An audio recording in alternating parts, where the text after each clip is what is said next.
because of this RCP 8.5, then it was labeled a climate emergency, both by the Club of Rome and also by this former clinical psychologist, or she's a trained clinical psychologist, not practicing. And her name is Margaret Klein Solomon. And she started this thing called the climate mobilization, leading the public into emergency mode, where she intentionally came up with lines like, "Our house is on fire," which were echoed by who? Well, Greta, right?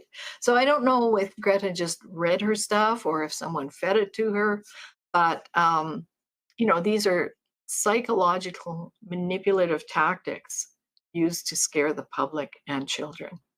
As part of the climate mobilization, one of the things that we see here is the victory plan.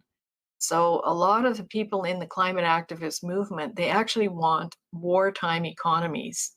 They want to create a command economy, because then, of course, you can say, we are going to build 300 wind farms, and you can't say a word about it. And we're going to build them here and put them anywhere we want, because we're in a wartime situation against climate. And if you look over to the right side of the screen, this is an excerpt from the Deutsche Bank, What We Must Do to Rebuild paper that came out just after COVID. And they said if we really want to achieve climate neutrality, we need to change our behavior in all these areas of life. And we may have to incorporate an eco-dictatorship. So look here toward the end where they're saying, what should we do if property owners do not want to turn their houses into zero emission buildings, if they do not have the financial means to do so, if doing so is not possible for technical reasons, or if the related investments do not pay off? Well, if it's an eco-dictatorship, then the government will just force you to do it, or maybe kick you out or expropriate your property. This is absolutely insane. Yeah, but it's a real thing. I mean, I'm astonished that a German bank would issue such a paper, but they did. And if we look at the next slide, that part of the danger ahead is a personal carbon ration, and that's going to be facilitated by your Vaxport and by lockdowns. So if people have a look at the exponential roadmap, which is online, and if not, I can send you a copy or send you a link. This was issued in September of 2019. And in it, they had many proposed solutions for cutting emissions in half by 2030.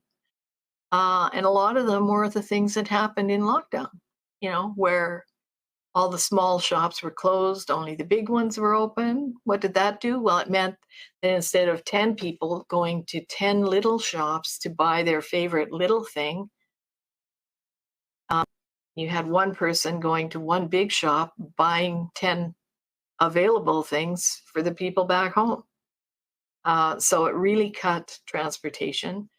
It introduced things like the Fourth Industrial Revolution, because in the Fourth Industrial Revolution, they foresee digital doctors and AI managing health.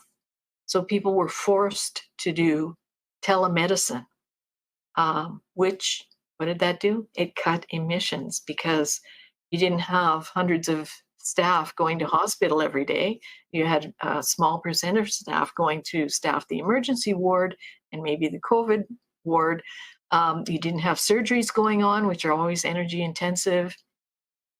People just had to phone it in or do a Zoom call to get their medical consultation. So they didn't have to drive to and from the clinic. And if you think of the many millions of people that would every day go to a clinic or hospital for some kind of test or something, consultation, that was a big GHG saving. And it showed that this digital doctor thing could actually work. So if you read through Exponential Roadmap, it's quite stunning to see that it did actually, the lockdowns did actually result in the manifestation of many of the things they wanted to have happen. So it was kind of proof of concept.